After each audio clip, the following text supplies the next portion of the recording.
Assalamualaikum warahmatullahi wabarakatuh. Halo, apa kabar rekan-rekan mahasiswa semua? Semoga dalam keadaan sehat walafiat. Oke, baik rekan-rekan, pada pertemuan ketiga kali ini pada mata kuliah komunikasi partisipatori. Baik rekan-rekan semua, kali ini kita akan membahas terkait dengan prinsip-prinsip partisipatori. Di sini saya ambil menurut Department for International Development atau DFID, di mana bahwa prinsip partisipatori memiliki cakupan yaitu perencanaan, pelaksanaan, menikmati hasil dan evaluasi kesetaraan serta kemitraan atau equal partnership atau saling memperkuat untuk bersinergi. Selanjutnya adalah transparansi, di mana komunikasi dan iklim berkomunikasi harus terbuka dan kondusif serta terjadi adanya dialog. Selanjutnya adalah kesetaraan kewenangan, di mana di sini adalah adanya keseimbangan distribusi kewenangan dan kekuasaan secara non-dominatif. Baik rekan-rekan sekalian, di mana prinsip-prinsip selanjutnya yaitu adanya kesetaraan tanggung jawab atau sharing responsibility, di mana terdapat kejelasan tanggung jawab dan kesetaraan kewenangan atau sharing power, dan juga keterlibatannya dalam proses pengambilan keputusan. Selanjutnya, prinsip partisipatori yaitu adanya pemberdayaan, di mana yang kita ketahui empowerment di sini harus terjadi, di mana suatu proses saling belajar dan juga saling memberdayakan satu sama yang lainnya. Kemudian prinsip selanjutnya adalah adanya kerjasama yang sinergis, di mana kerjasama untuk saling berbagi kelebihan guna mengurangi berbagai kelemahan yang ada. Di mana di sini adalah khususnya yang berkaitan dengan kemampuan sumber daya manusia. Oke, baik rekan-rekan sekalian, tadi sudah kita bahas terkait dengan prinsip-prinsip partisipatori, kemudian kita lanjutkan yaitu Development Support Communication atau DSC. Di mana di sini adalah untuk memperkuat kapasitas pelatihan secara regional untuk meningkatkan pembangunan keterampilan komunikasi, yaitu dengan dukungan profesional tingkat menengah. Selanjutnya adalah pada partisipatori ini masyarakat dapat meningkatkan secara efektif pembangunan pedesaan, contohnya dalam program di mana mereka melakukan kegiatan atau bekerja. Kemudian memulai contoh layanan DSC tadi secara nasional dan juga berkelanjutan untuk mendukungnya dalam suatu program dan juga proyek pembangunan pedesaan. Kemudian selanjutnya yaitu maju menuju pembentukan kelompok profesional DSC di wilayahnya.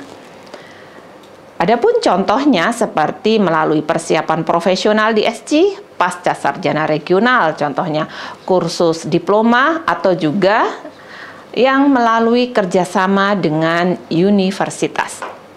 Selanjutnya, memberi nasihat kepada pemerintah dan organisasi terkait pembangunan lainnya. Dalam hal ini adalah persyaratan DSC yang efektif, contohnya di Afrika Selatan, untuk tindakan di masa depan. Nah, baik rekan-rekan sekalian, selanjutnya kita bahas juga terkait komunikasi partisipasi.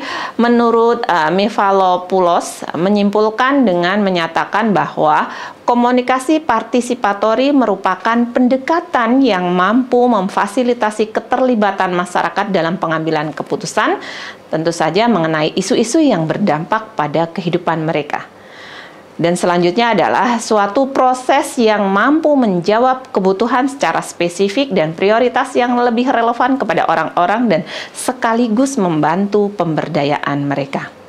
Nah, di dalam komunikasi partisipatori ini faktanya bahwa komunikasi partisipatori memang demikian, sebuah komponen yang penting, konsisten dengan visi demokrasi, pengembangan internasional, dan juga diperlukan untuk meningkatkan keberlanjutan proyek dan memastikan kepemilikan yang sejati oleh apa yang disebut penerima manfaat, yaitu masyarakat. Selanjutnya di dalam partisipatori ini terdapat 6 fase perencanaan. Yang pertama yaitu penilaian situasi awal atau preliminary situation assessment, di mana di sini terdapat 3 macam analisis yang dilakukan dalam penilaian komunikasi pedesaan partisipasi, yaitu analis audiens, di mana harus diketahui masyarakatnya audiensnya seperti apa. Kemudian analis program, harus diketahui program apa yang diperlukan dan juga dibutuhkan. Kemudian analisis situasi, di mana kondisi masyarakat sebenarnya problem apa yang sedang dirasakan atau problem apa yang membutuhkan pemecahan masalah. Selanjutnya terkait dengan participatory ini di dalam 6 poin tadi dan juga 3 tahapan, maka membutuhkan tentu saja komunikasi. Komunikasi di sini yang pertama adalah perencanaan pembangunan, di mana suatu proses yang logis dipandu oleh kerangka secara sistematis dan rasional. Kemudian perlunya ada kerangka kerja di sini untuk dapat dikembangkan berdasarkan situasi tertentu, yaitu berdasarkan data yang dikumpulkan, kemudian menggunakan teknik penelitian partisipatori untuk menganalisis situasi tadi. Nah, selanjutnya rekan-rekan, tahapan yang ketiga adalah segmentasi, biasanya dilakukan dengan 2 cara. Yang pertama, segmentasi konvensional menurut status sosial ekonomi, yaitu pendapatan, pendidikan, usia atau umur, jenis kelamin, juga tempat tinggal, di mana wilayah mereka berada, di kota atau di desa, bahkan juga perlu melihat secara bahasa ataupun suku. Kemudian yang kedua, segmentasi inovatif, di mana didasarkan pada perilaku dan juga kebutuhan serta nilai dan juga gaya hidup. Selanjutnya dari kondisi tersebut tadi pada poin ketiga adalah analisis situasi, di mana dalam melakukan analisis situasi perlu adalah perencana, melihat kemungkinan masalah yang akan ditangani oleh program komunikasi dan kondisi seputar masalah tersebut. Mana permasalahan yang perlu dipecahkan.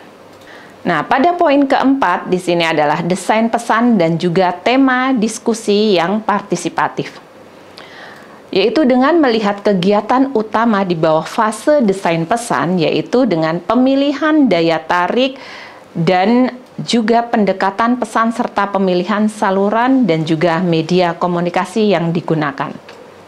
Selanjutnya adalah melihat tantangan pada tahap ini, yaitu dengan pengembangan ide besar atau konsep kreatif di mana seluruh program komunikasi yang akan dilaksanakan.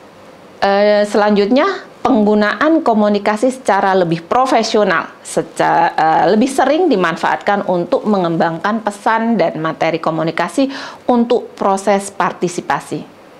Untuk melihat kegunaan tadi juga perlu melihat bahwa kerugian dari pendekatan ini selain biaya yang besar adalah kurangnya partisipasi dari pemangku kepentingan itu sendiri.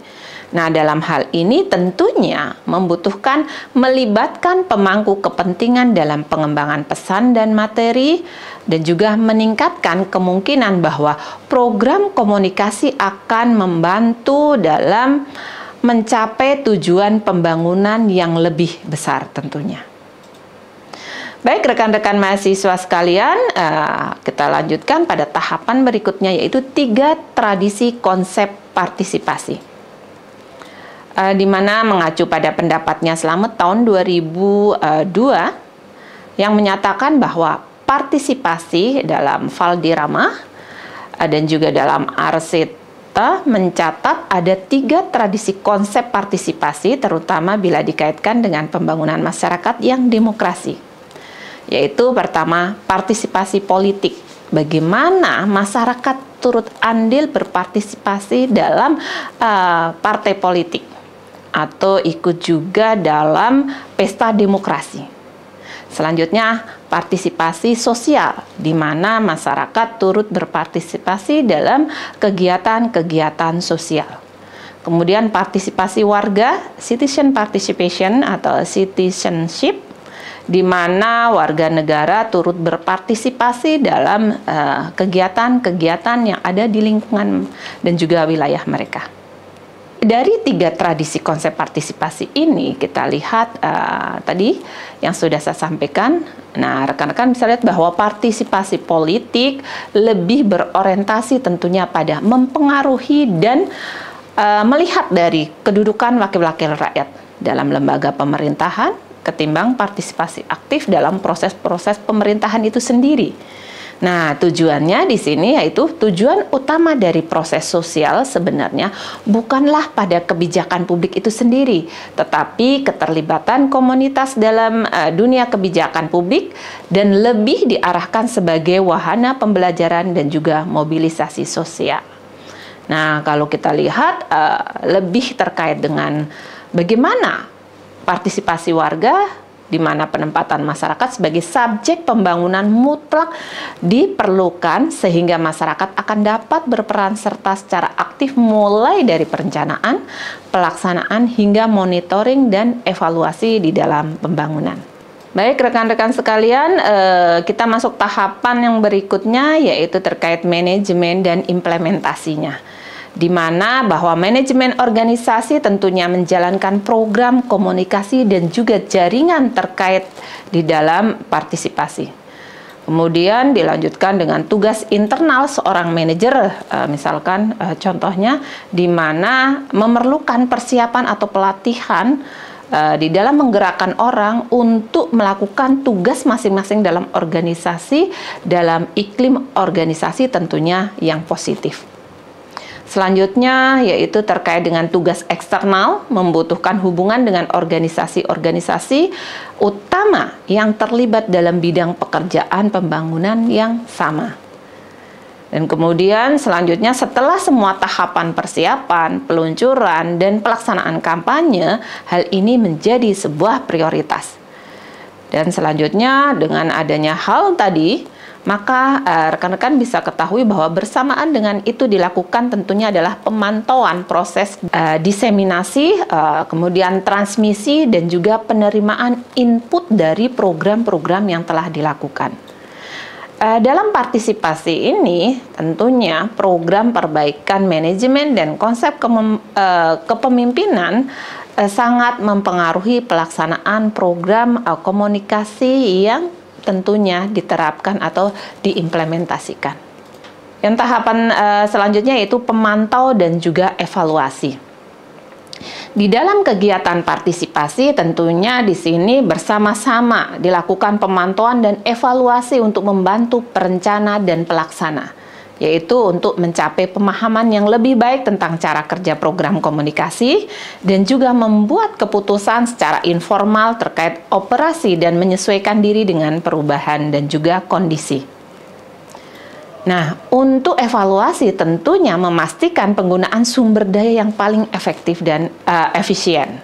Kemudian melihat sejauh mana proyek-proyek memiliki atau telah memiliki dampak yang diinginkan sesuai dengan goal atau tujuan yang diinginkan sesuai dengan visi dan misi.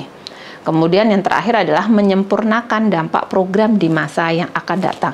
Nah, kegunaan evaluasi, ketika sudah dilakukan evaluasi, maka akan memberikan dampak yang terbaik untuk masa depannya. Harapannya seperti itu. Baik rekan-rekan sekalian, demikian penjelasan untuk pertemuan ketiga pada mata kuliah komunikasi partisipatori. Terima kasih atas perhatian, salam sehat selalu. Terima kasih. Wassalamualaikum warahmatullahi wabarakatuh.